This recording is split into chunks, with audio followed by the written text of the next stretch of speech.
Iya. Nih, didiction kayak pulak sih. Yang ini saya dia sih. Mundur. Tamulpur बियाब बाथौ गौथुमनि दैदेननायाव धोरोमारि दावबायनो थाखाय सानथामनि हाबाफारि लानाय जादोंमोन। थांनाय 3 नभेम्बर, 4 नभेम्बर आरो 5 नभेम्बराव जोबथि सान। दा बे जोबथि साननि हाबाफारियाव जोंनि रौता बियाब बाथौ थानसालिनि लांगोनायाव सफैनो हानाय बे बियाबनिनो लांगोना दैदेनगिरि नोंथांमोन, जोंनि उदालगुरि जिल्ला बाथौ गौथुमनि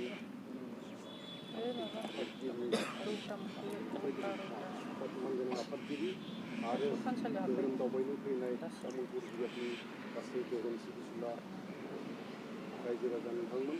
दा जोङो दिनै बे रौता बियाब बाथौ गौथुमनि बानजायनायाव बे दान्दिसे सम जिरायनायनि गेजेरजों जों जोंनि धोरोम सिबिसुलाफोरनि सिनायथिखौ होनो सानदों। आं गिबियावनो जोंनि बे तामुलपुर बियाब बाथौ गौथुमनि आफादगिरि मानगोनां बिथाङा दायो फोरोंगिरि आं सारखौ गावनि सिनायथि होनो थाखाय खावलायनाय जाबाय।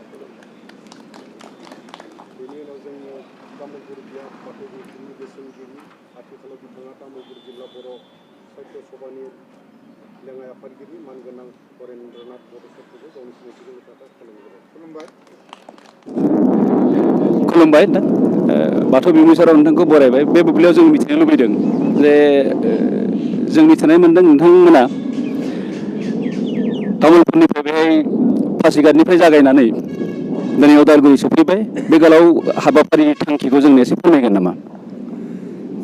जों तामुलपुर बियाब बाथौ गौथुमा धोरोमनि बेलायाव जोबोद सांग्रां। बे सांग्राङानो जोंखौ मोनसे हाबाफारि लानो थाखाय माने थिननाय बादि जाहैदों। जोङो 2-3 माहा आगोलनिफ्रायनो जों मोनसे माने खोथाखौ सानबाय थादोंमोन, जाय खोथाखौ जोङो सिमां बादि लानानै दंमोन।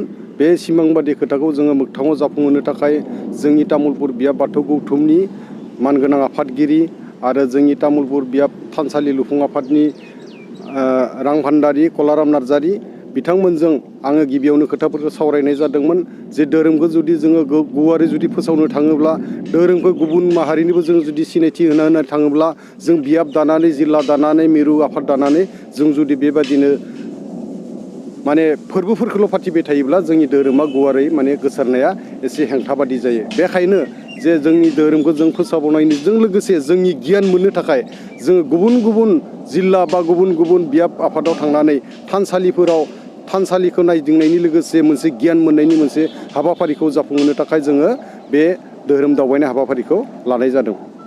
साबायखर। दा नोंथाङा सानोना नैबे दावबायनायनि गेजेरजों नोंथांनि जिथु थांखि बा साननाय, बे साननाया जाफुंसारदों होननानै? जाफुंदो। मानो होननानै बुङोब्ला जाफुंनायखौ आङो गिबि सानखालिनो मिथिनानै मोन्दों। जों जेब्ला सिमेन्ट सापरियाव सहैदोंमोन, सिमेन्ट सापरिनि जा दैदेनगिरिफोरा जोंखौ जेरैबायदि बरायदोंमोन, बे बरायनायखौ थारैनो तामुलपुर बियाबनिफ्राय थांनाय धोरोम दावबायारिफोरा जोबोद माने साबायखर होदोंमोन। बेखायनो आङो बे जोंनि धोरोम दावबायनाय हाबाफारिखौ जाफुंदों होननानै आं सानो। बे दावबायनाय हाबाफारि माबाफोर जेंनानि मोगा-मोगि जानो गोनां जादोंमोन नामा? जेंना जेबो मोनाखै। बेवहाय जोङो जा जायगायाव थांदोंमोन बेनि रायजो राजानि मदद आरो जोंनि तामुलपुर बियाब बाथौ गौथुमनि जिथुबा धोरोम सिबिसुला रायजो राजाफोरनि मदद, बेखौ मोननानै जों जेबो जेंना जेंसि मोननाय जायाखै। बे बुब्लियाव नोंथांमोना जिहेतु रौतायाव सफैबाय, रौतानि थानसालिखौ नायनानै नोंथांमोना माबायदि मोनखो? जोबोद गोजोननाय मोन्दों। माने आं फैग्रो नुनानै मोन्दों जे जोंबो तामुलपुर बियाब बाथौ गौथुमाव जुदि बेबादि थानसालि लुनो हानायमोनब्ला थारैनो जोबोद मोजां जागौमोन।